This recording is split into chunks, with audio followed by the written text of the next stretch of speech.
friends, my name is Dolly and welcome to my YouTube channel, or shall I say welcome back. Today we are going to be talking about two special subjects, or two special people, characters, cryptids, myths, lores, whatever you may want to call it. You guys have actually picked it out. You guys have been talking about it for quite a long time. And the creatures that we are going to be talking about today is going to be the Wendigo and also Skinwalkers. So one of the things that actually separate the Skinwalker from the Wendigo is that the Skinwalker used to be a shaman in one of the tribes that actually abused and took advantage of their powers and used it on dark magic. So unfortunately they became the Skinwalker as a punishment. Skinwalkers are known to be harmful witches who can also transform, possess, or even disguise themselves as animals. They have even been known to disguise themselves as someone that you may even know. So this is something that you might want to watch out for. You might want to be like, I'm out here in the woods and you're acting quite strange. I'm just gonna go ahead and just think that you're a Skinwalker. Okay. Maybe that's a little bit too far. The animals associated with the witchcraft that they use usually include tricksters such as coyote, foxes, or wolves, but can actually include other creatures as well. The animals are usually those associated with death or even bad omens. They may also possess living animals or humans instead of shifting into them. They will walk around in their bodies acting like them, and this can actually happen by just locking eyes with the human or animal they are trying to possess. So now that we have covered history on some of these creatures, it's time to turn off those lights so we can actually go into scary storytelling time. So this story is about a guy named Patrick, and he had been camping there for a few days and nights.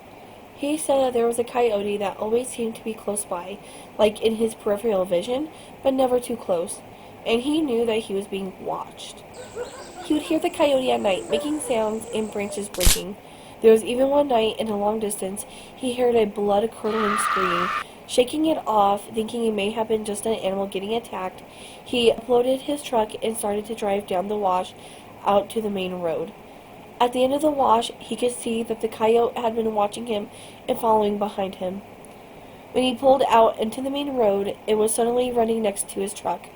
Now that he was freaked out, he instantly started to speed up, trying to get away from the coyote. The story says that Patrick was actually going about 35 miles per hour.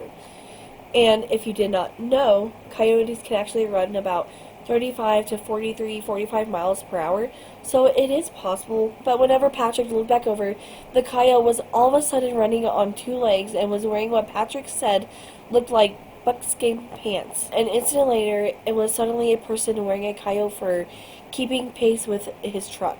Patrick was in shock and couldn't believe what he had just saw, but whenever he turned back again to look, the human creature was gone.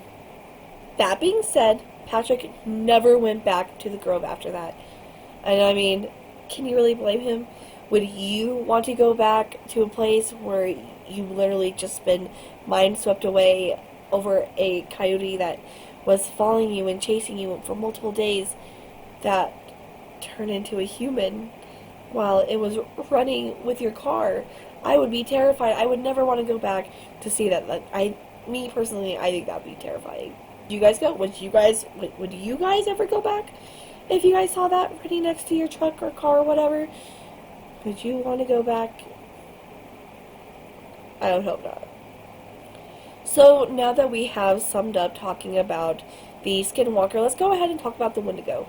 Wendigos are actually known to be humans that are cannibals. Okay, so Wendigos are actually cannibals that will shapeshift into monsters. So some say that Wendigos are actually giants that still tower over humans, and they constantly keep growing, and that's why they're always hungry and they never feel full.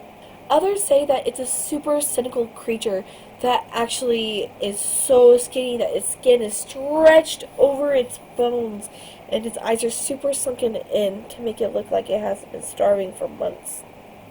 So pretty much it's said that the Wendigo's hunger is never satisfied, so it constantly eats and eats and eats and eats and eats at everything that's in its path, including lone Indians, lone white men that have been traveling the woods, and even animals that have come into its path. Alright, now I hope those lights are still off, because I'm about to tell you a story about the Wendigo that it comes from an anonymous viewer. This story is right out of Colorado, so it's actually pretty cool, so I'm going to go ahead and tell you the story, and I hope you enjoy it. When he was 16, he would go out to the Rockies to help his grandparents chop up firewood, and he was there so much he practically knew the woods on the back of his hand. While his grandparents were enjoying the warmth inside, he was in the middle of the woods doing some last-minute cutting. In the middle of a light snow, he had stopped, decided to eat, and listen to the music while refilling his chain oil. He didn't notice it at first, but the woods went quiet with what little wildlife was left. He stopped what he was doing and decided to listen more closely. Huh, that's weird, he said, sitting in the bed of his truck, and then that's when he heard it. He said, "It's hard to give you guys a proper description of it, but it sounded like a cross between a black bear and a wolf." He completely froze, listening to the forest, and heard nothing else. Knowing full well that it wasn't a black bear, he quickly loaded everything up and went back to the cabin. Throughout the night, he could hear the normal wildlife, the coyote mainly, their yips as they caught their prey, oddly comforting compared to what he had heard. The next day, he went out again to cut wood around 7-ish, the sun mainly covered by snow-covered clouds. He decided to grab his dad's .38 revolver and put it in the cab of the truck to bring with him, just in case. He started cutting the wood for the cabin, and at least an hour into it, he ran out of gas and decided to take a break and eat a little bit. And that's when he noticed how quiet the woods have been, just like the previous night. He slowly grabbed the gun and decided to look around. To the left of him, he heard a twig snap loudly. He quickly turned to look, but there was nothing there. He chuckled to himself, and then told himself not to be so paranoid. He continued to eat when all of a sudden he got a feeling of being watched. He decided to look up to make sure, but suddenly he froze when he saw it. A then pale thing clinging to an aspen tree. And then, in a non-human speed, it left. He then wasted no time and jumped into his truck and grabbed the .38 revolver and drove onto the road. He saw it again, standing in the middle of the road, waiting for him. Within a split second, he said he looked at the creature's appearance. He said it had to be at least 8 feet tall. It was very pale, red eyes, small antlers, and a protruding lower jaw. He locked the doors and then rolled down the window enough to just get the revolver out. Being the scared kid that he was, he shot 3 rounds trying to scare it off, but it just ran, and it ran right at him. He slammed his foot on the gas and swerved to the side, missing it. Not looking back, he floored to the cabin, and once he got there, he ran inside. That night, he got on Google and did some research. The closest thing to what he saw that night was the Wendigo, a Native American monster.